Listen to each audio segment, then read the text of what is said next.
Pero ano nga ba ang magiging reaction mo kapag nalaman mong nag-cheat sa'yo ang partner mo? Initially, yung initial na mararamdaman mo. So it's all about cheating. Cheating. Yep. Yes. Syempre, masakit yun. Mm-mm. Oo, kahit ano man yung level, 'di ba, ng cheating, 'di ba? O kahit mapa light cheating, 'di ba? May tawag diyan. Micro-cheating. Micro-cheating, oo. Basta kahit anong cheating man yan, masakit yan. Ayan. 'Di ba? Ikaw Pero ba? Ayan. Totoo yun. In any form at in any form at namatay? hello sound check. Ayan. Okay, ang daming microphone.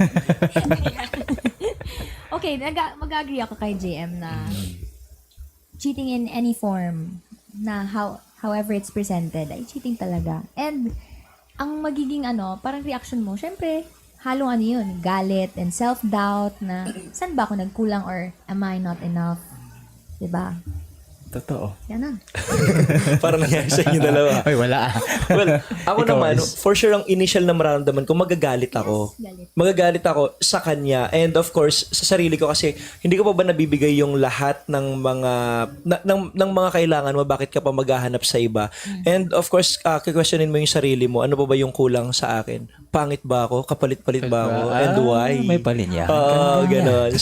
So yun, magagalit talaga ako. Yun yung Yes. pinakaunang mong mararamdaman. Pero siguro nangyayari yan lahat kasi may rason nga, 'di ba? May rason ng May mag-cheat. rason.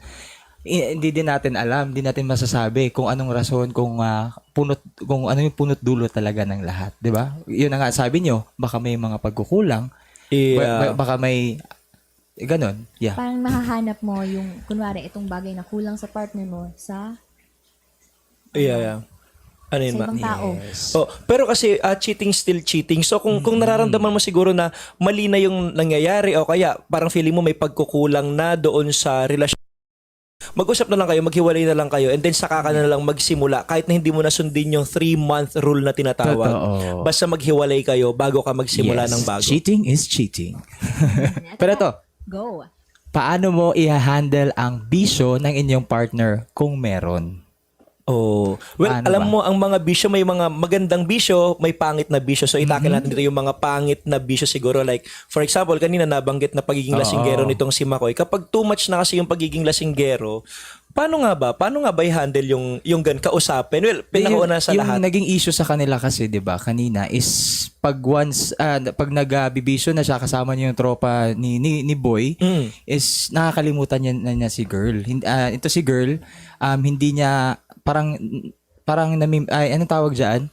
Parang kinakailangan niya yung time ni Boy. Yes. Pero hindi hindi kasi natin alam kung anong klaseng pag-update pa ba ang kailangan nitong si Kea, 'di ba? Pero in general, yung pagbibisyo kasi lalo na kapag nasa dugo na yan ng tao, ang hirap ng tanggalin. Totoo din 'yun, no? Kailangan mo na lang tanggapin na mabisyo talaga yung mahal mo, at since mahal mo siya, titiisin mo yun. Ngayon, kung hindi mo kayang tiisin, may mga other ways siguro, tulungan mo siya if ever possible, magpa-rehab, kung nasosobrahan na. Yeah. Yun, mga ganun siguro. So mas mabuti siguro talaga kung mas kilala mo na yung tao Yes. before kayo Naging kayo. naging kayo. Laging Totoo. tatandaan na too much of everything is bad. Oh. And para naman sa mga seloso at selosa, ano ba ang pwedeng gawin upang ma-handle ang selos? Kalmahin ang sarili. Huwag mag-overthink. Yun siguro yung pinakaunang dapat mong gawin. Huwag masyadong mag-overthink, and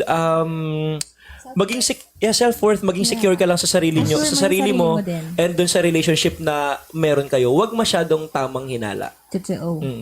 Kayo ba? Totoo 'yun.